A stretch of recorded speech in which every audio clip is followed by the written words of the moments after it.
আপনারা নিশ্চয়ই সবাই এসআইআর ফর্ম পেয়ে গেছেন এবং ফিল আপ করে জমাও দিয়ে ফেলেছেন। অনেকেই হয়তো এখনও পারেননি, কারণ 25 তারিখে লাস্ট ডেট।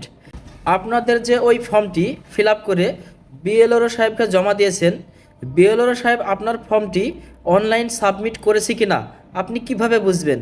আপনারা তো নিজে কখনোই জানেন না, তাই না? এবং আপনাকে আমি জানিয়ে দেব যে আপনার ফর্মটি বিএলওরও সাহেব জমা করেছে কিনা, সাবমিট করেছে কিনা আমি স্ক্রিনে দেখিয়ে দেব। আপনারা নিজেই মোবাইলে দেখতে পারবেন, চেক করেও নিতে পারবেন আপনার ফর্মটি কী অবস্থায় আছে। চলুন দেখে আসি। প্রথমে আপনি ক্রোম ব্রাউজারে যাবেন। আপনার মোবাইলের ক্রোম ব্রাউজারে যাওয়ার পরে এখানে সার্চ বাটনে সার্চ দিবেন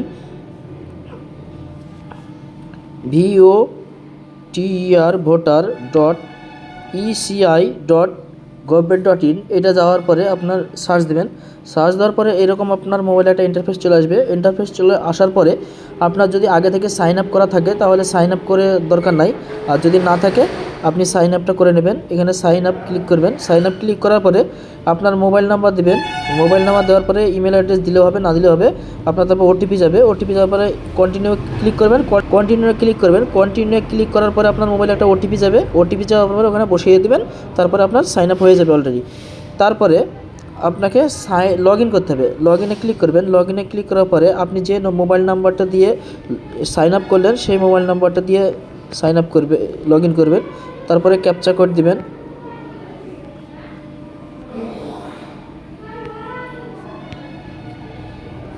তারপরে রিকোয়েস্ট ওটিপিতে ক্লিক করবেন। তারপরে আপনার মোবাইলে একটা ওটিপি যাবে। ওটিপিটা এখানে বসিয়ে দেবেন।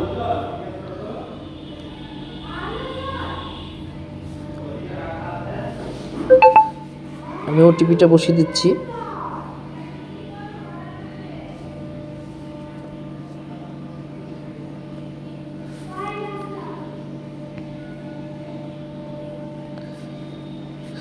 তারপরে ভেরিফাই অ্যান্ড লগ ইনে ক্লিক করবেন, লগ ইন হয়ে যাবে। তারপর একটু নিচের দিকে আসবেন। নিচের দিকে আসার পরে দেখবেন এরকম একটা ইন্টারফেস যে এসআরআই 2026 এনুমারেশন ফর্ম, এখানে ক্লিক করবেন। ক্লিক করার পরে আপনি যে রাজ্যের দেখতে চাইছেন সেই রাজ্যে ক্লিক করবেন। আমি ওয়েস্ট বেঙ্গলে ক্লিক করেছি। এখানে আপনার নিজের একটা ভোটার আইডি আপনি যেটা দেখতে চাইছেন, অন্যের কারো হলেও দেখতে পারবেন, যে কোনো ব্যক্তির দেখতে পাবেন। আমি একটা দেখতে চাইছি, তার ক্লিক করলাম। তারপর সার্চ বাটনে ক্লিক করবেন। এই দেখেন নিচের দিকে দেখেন your form has already been submit with mobile number, তারপর মোর ডিটেলস কন্ট্যাক্ট বিএলও, কারণ আপনার ফর্মটি সাবমিট হয়ে গেছে, বিএলওরও সাবমিট করে দিয়েছে। এইভাবে আপনি চেক করতে পারবেন।